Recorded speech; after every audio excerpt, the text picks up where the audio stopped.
Hello. आप सभी को मेरा प्यार भरा नमस्कार। इससे पहले वाले वीडियो में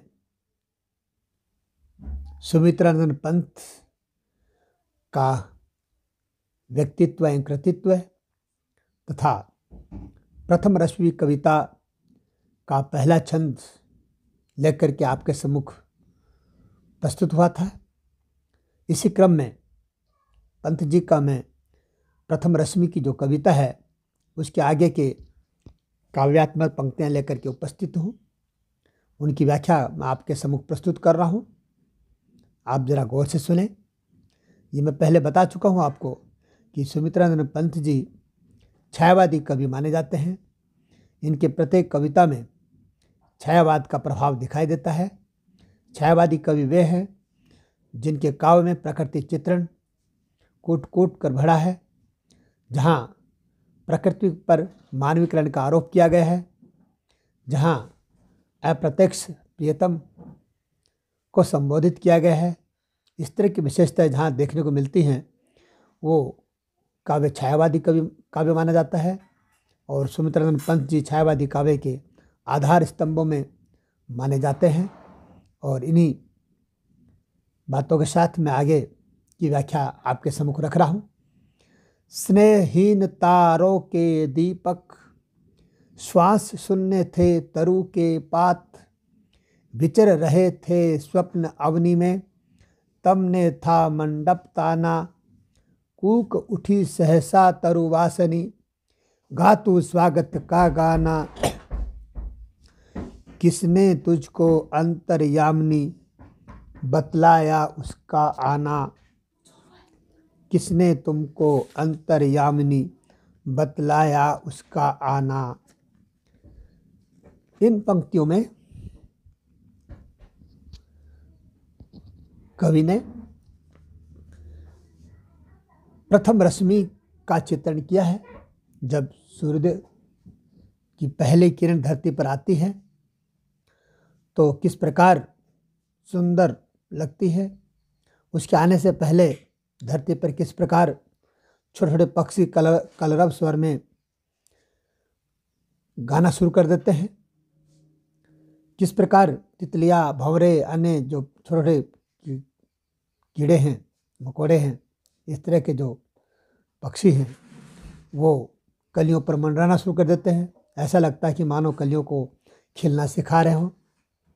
इसी क्रम में प्रथम रश्मि के आने पर और क्या क्या परिवर्तन होता है, कितना सुंदर मनोरम वातावरण उपस्थित होता है, इन पंक्तियों में कवि ने प्रस्तुत किया है। पहले इन पंक्तियों में कुछ जो कठिन शब्द हैं उनको आप देखें। स्नेह शून्य का मतलब तेल से रहित, प्रेम शून्य भी कहा जा सकता है। अवनी का अर्थ धरती, तरुवासिनी पेड़ पर निवास करने वाली चिड़िया, अंतर्यामिनी दूसरों के हृदय की बात जानने वाली। और इस कविता का जो प्रसंग है वो इस प्रकार बन सकता है।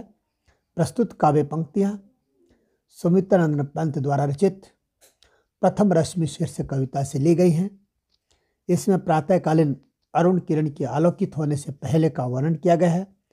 और उसी का वर्णन करते कवि कहता है कि प्रातःकालीन अरुण आभा से आकाश में तारे रूपी दीपक तेल से खाली होने से अपनी चमक से धूमिल होने लगे हैं।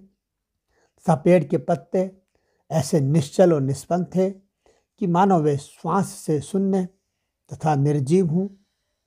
उस समय इस धरती पर अनेक स्वप्न विचर रहे थे और संपूर्ण प्रकृति के ऊपर अंधकार ने अपना मंडप तान रखा था।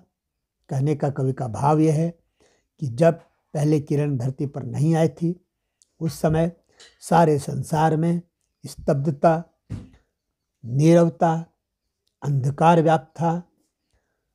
सारी दुनिया मधुर सपनों में खोई हुई थी।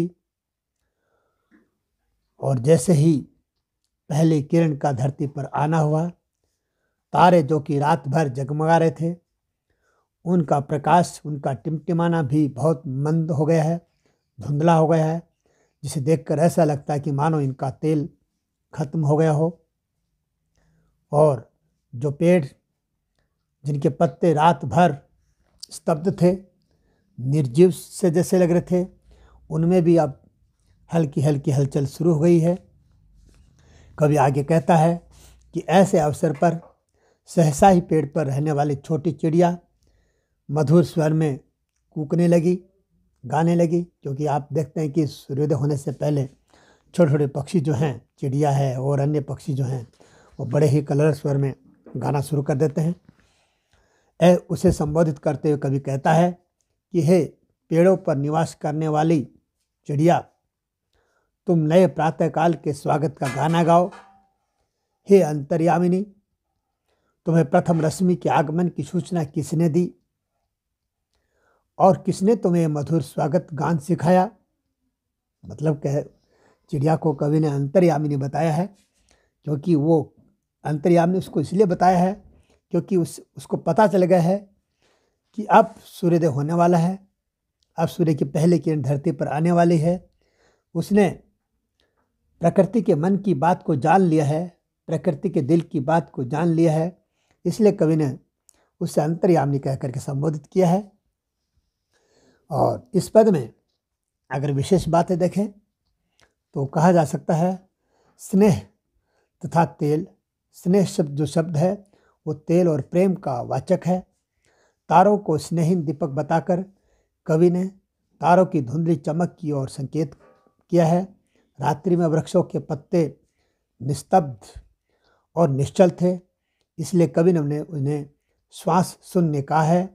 अंतर्यामिनी यानी दूसरों के दिल की बात को जानने वाली पेड़ पर रहने वाली चिड़िया सुबह की पहली किरण के आगमन से पूर्व ही चहकने लगती है। इस कारण वह प्रथम रश्मि के आगमन का रहस्य जान जाती है, इसलिए उसे अंतर्यामिनी कहकर संबोधित किया है। इन पंक्तियों में रूपक, उत्प्रेक्षा, आक्षेप अलंकारों का प्रयोग, तत्सम शब्दावली तथा पद की जो गति है वो गीतात्मकता है। प्रकृति चित्रण में छायावादी वक्रता, ध्वनात्मकता और मानवीकरण विशेष रूप से प्रशस्य है। और इसके साथ अगला छंद क्या कहते हैं कवि, देखिए। निकल सृष्टि के अंध गर्भ से, छाया तन भव छायाहीन, चक्र रच रहे थे खल निशिचर, चला कुहुक तो ना माना, छिपा रही थी मुख शिबाला, निशि के श्रम से हो श्रीहीन, कमल क्रोड़ में बंदी था अली, कोक शोक से दीवाना। कमल क्रोड़ में था बंदी था अली, कोक शोक से दीवाना। मूर्छित थी इंद्रियां, स्तब्ध जग, जड़ चेतन सब एकाकार, शून्य विश्व की उर में केवल श्वासों का आना जाना। तूने ही पहले बहुदर्शनी गाया जागृति का गाना, श्री सुख सौरभ का नभचारणी, गूंथ दिया ता ना बाना।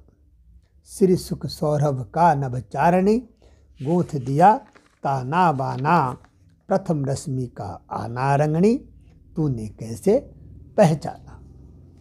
इन पंक्तियों में कठिन शब्द देखे जरा। छाया तन, छाया के समान शरीर वाले। खल का अर्थ दुष्ट, निश्चर का अर्थ रात में विचरण करने वाले। कुहुक इंद्रजाल, कूजन। निशि का अर्थ रात्रि।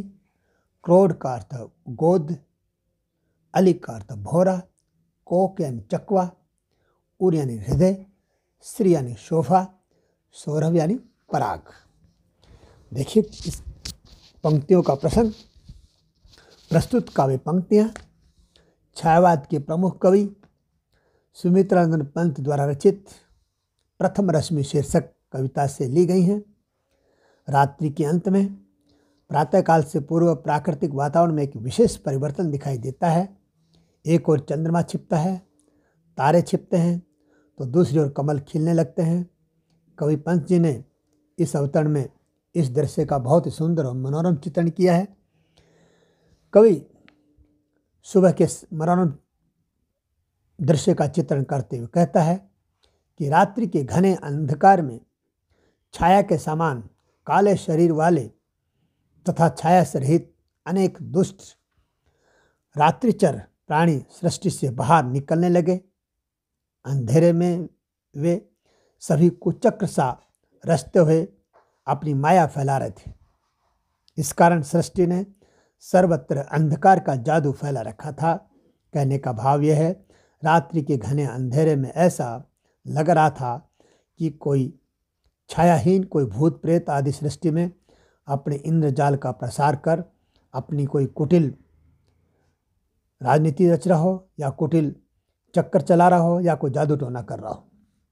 आगे कवि कहते हैं, प्रातःकाल होने से पहले चंद्रमा रूपी सुंदरी अपना मुख अंधकार रूपी घूंघट में छिपा रही थी। वो रात भर परिश्रम करने से उसका मुख श्रीहीन यानी शोभाहीन हो गया था। कहने का मतलब उसका सौंदर्य निस्तेज हो गया था। रात्रि के खत्म होने पर चंद्रमा की जो कांति थी वो धूमिल हो गई और वह छिपने की ओर जा रहा था, यानी छिप रहा था, अपना मुंह छिपा रहा था। प्रातःकाल होने पर कमल खिलने लगे थे। उनके अंदर जो भंवरे रात भर बंद थे वह बाहर आने लगे। रात्रि में अपनी प्रिया से बिछोड़ने के कारण चकवा वीरे व्यथा से जो दीवाना हो रहा था उसे भी प्रातःकालीन प्रथम रश्मि की आभा से शांति मिल गई। वह भी अब अपने प्रियतम से मिल सकता था। कवि आगे कहता है कि रात्रि में सभी प्राणी सो जाते हैं। इस कारण उनकी सभी इंद्रियां एक प्रकार से मूर्छित रहती हैं। उनका शरीर जड़ हो जाता है और जड़ चेतन रूपी सारा संसार एकाकार होकर शांत और स्तब्ध रहता है, चुप रहता है, खामोश रहता है। कहीं किसी प्रकार की कोई हलचल नहीं दिखाई देती है। उस समय सारे संसार के हृदय में सिर्फ श्वास का आना जाना सा एकदम बंद सा प्रतीत होता है, मानो कोई श्वास भी नहीं ले रहा है। ऐसा लगता है कि यह जगत एकदम निर्जीव हो गया है।